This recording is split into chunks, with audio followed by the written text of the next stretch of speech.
আজকে জগৎ বিখ্যাত ওলি কামেল এশিয়ার আধ্যাত্মিক সাধক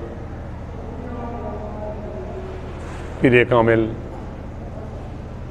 ইমামে আহলে সুন্নত শাহ সুফি মৌলানা মোসাক্কুল আলমের প্রতিষ্ঠিত 32 সম্মেলন অনুষ্ঠিত হতে যাচ্ছে। শনিবার সকাল থেকে শুরু হয়ে বিভিন্ন কর্মসূচির মাধ্যমে কোরআন তেলাওয়াত সহ ইফতার, আজকে সেহরি শেষে ফজরের আখরি নজরের মাধ্যমে আজকের কর্মসূচি রোববার সকাল শেষ হবে। এটি 1932 সালে 32 সম্মেলন মৌলানা মোসাক্কুল আলম শুরু করেছিলেন। এই 32 সম্মেলন পৃথিবীর ইতিহাসে বিরল একটি আল্লাহর প্রদত্ত ওনাকে দেওয়া দান। তৎকালীন অনেক বক্তমুনিদানরা ওনাকে বলেছিলেন, আমরা অনেকগুলো মুনিদান বক্তমুনিদা আছি, আমরা একটা মাহফিল আয়োজন করি। উনি সবসময় বলতেন, আমার কাছে আসছেন যাচ্ছেন, এটা তো আল্লাহর দরবারে ইসলামের নিয়ম নীতি মোতাবেক চলবেন, শরীয়ত মোতাবেক চলবেন, এটা আল্লাহর দরবারে কবুল হবে। মাহফিল করলে মানুষের উৎসাহগমন হবে, মানুষকে দেখাবো, এটা আল্লাহর পক্ষ হতে নবী ইসলামের মাধ্যমে আমাকে হুকুম আসতে হবে।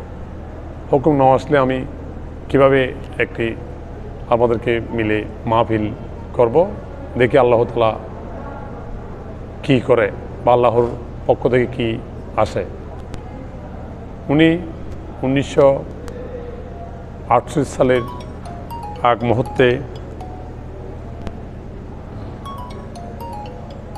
প্রখ্যাত পীরে দস্তগীর হাফেজ বজরুল রহমান মহাজির মক্কি রহমতুল্লাহের কাছ থেকে বায়াত গ্রহণ করে খেলাফতপ্রাপ্ত হন।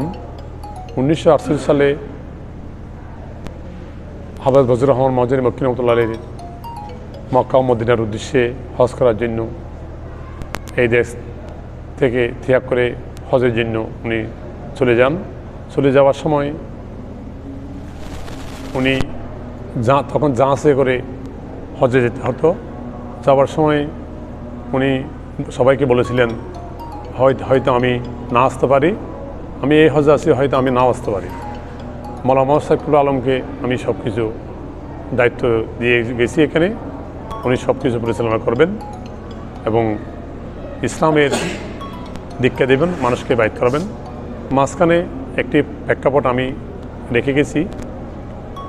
ওনাকে যখন বায়াত গ্রহণ করছেন তৎকালীন সময়ে উনি ছিলেন সর্বকনিষ্ঠ ছোট। উনি হজরত মৌলানা মোসাক্কুল আলম ওনার 63 বছর বয়সে উনি ইহকাল ত্যাগ করেন এবং ওনার জন্ম সোমবারে, মৃত্যু ওনার সোমবারে। উনি ভারতের হায়দ্রাবাদ মাদ্রাসার ব্যাখ্যাশাস্ত্র টাইটেলে উনি টাইটেল পাস করে এখানে এসে ছোটোকাল থেকে ইসলামের নিম্নতম চলতেন এবং উনি যখন হাফেজ বজরুল রহমান মহাজির মক্কি রহমতুল্লাহের সান্নিধ্যে লাভ করলেন, ওনাকে যখন তৎকালীন সময় বায়াত গ্রহণ করলেন তখন সবাই উনি ছিলেন কনিষ্ঠ। এখানে উনি 3 দিন রোজা রেখে নিরামিষ খেয়ে রোজা রাখার ব্যবস্থা করলেন। 3 দিন নিরামিষ খেয়ে রোজা রেখে ব্যবস্থা করার পর বক্তমৃদানকে শেষ হওয়ার পর সবাইকে ডাকলেন, ডাকে বলছেন, আপনারা এখানে রোজা রেখেছেন, ইফতার করেছেন, সেহরি খেয়েছেন, কেউ কোনো কিছু দেখেছেন স্বপ্নের মাধ্যমে বা এমনি? এরা সবাই বলতেছে, হুজুর আমি একজন মুরিদান বলতেছে, আমি এমন এক অপরূপ এক সুদর্শন লোককে দেখেছি এবং একটি সুন্দর অপরূপ একটি মঞ্চ, এখানে অপরূপ ওই সুদর্শন ব্যক্তি মানে এখানে এসেছেন এবং আপনি নত জানো আমি হয়ে বসেছেন। নিচে মৌলানা মোসাক্কুল এই আঁটুর সাথে আপনার আঁটুমার সাথে বসে লাগিয়ে নিচে বসেছেন এবং অনেক অপরূপ সুন্দর, যেটা আমি বাসায় পৃথিবীতে আর দেখি নাই এরকম। তা আরেকজনকে বলছে আপনি কি দেখেছেন? হুজুর আমি এরকম দেখেছি। আরেকজনকে বলছেন 3 জন দেখেছে। তাহলে আমার কিছু আর বলার নেই, আমার আর কিছু বলার নেই, যেহেতু ওই সুদর্শন ব্যক্তি হজরত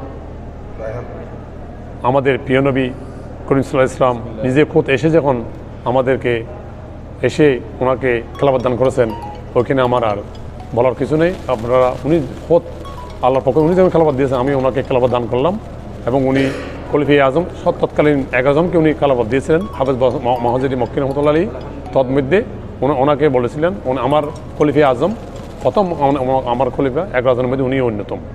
এই খেলাফত দান করে উনি 1948 সালে হজের উদ্দেশ্যে মক্কায় যখন আগমন করেন, তখন এখানে এন্তেকাল করেছেন। এন্তেকাল করে সব দায়িত্ব উনি মহাসব কল্যাণ জীবদ্দশা পালন করে এবং উনি 1972 সাল থেকে আবার এখানে উনি আঞ্জামান বেতাকে মোহাম্মদীয়া দরবার শরীফে খুজুখানে উনি এই বাত্তি সম্মেলন শুরু করে 77 সালে উনি পরলোক এহকাল ত্যাগ করে পরকাল চলে গেছেন, পদ্ম হয়েছেন। এরপর থেকে ওনার শাহজাদা ওনার আব্বার যে নিয়ম নীতি মোতাবেক বাত্তি সম্মেলন চলে আসছিল, সেই নিয়ম নীতি মোতাবেক উনি এই বাত্তি সম্মেলন শুরু করে আজ অবধি পর্যন্ত 53 বাত্তি সম্মেলনে এসেছেন। ওনার আব্বা বলেছিলেন, মানে আমার ওই নিয়মিত মোতাবেক সবার সাথে সময় যদি আপনারা ওই ধারাবাহিকতা যদি বাজারে রাখেন, ওখানে নবী করিম সাল্লাল্লাহু আলাইহি ওয়াসাল্লাম উপস্থিত থাকবে এবং গোস আজম হযরত কাবলা উপস্থিত থাকবে, পীরের উপস্থিত থাকবে, অন্যান্য অলি গোস কুতুব উপস্থিত থাকবেন। ওই ধারাবাহিক নিয়মিত মোতাবেক আপনারা এটা পরিচালনা করবেন। এই ধারাবাহিক নীতি মোতাবেক পরিচালনা করলে এটা থেকে ফয়েজ পেয়ে আপনারা ধন্য হবেন, কিয়ামত পর্যন্ত এটা জারি থাকবে।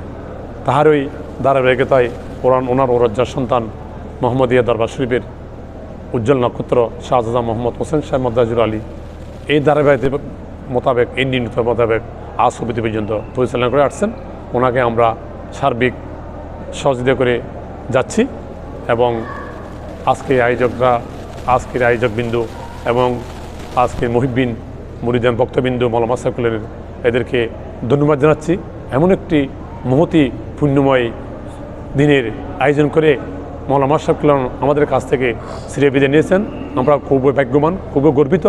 এটাকে আমরা ভালো কাজে শরীক হয়ে এই মহতি পুণ্যময় রাতকে এই রমজানের দিনে আমরা কাটিয়ে নিজেকে আমরা গুণ থেকে আল্লাহর কাছে মাপ চাইব।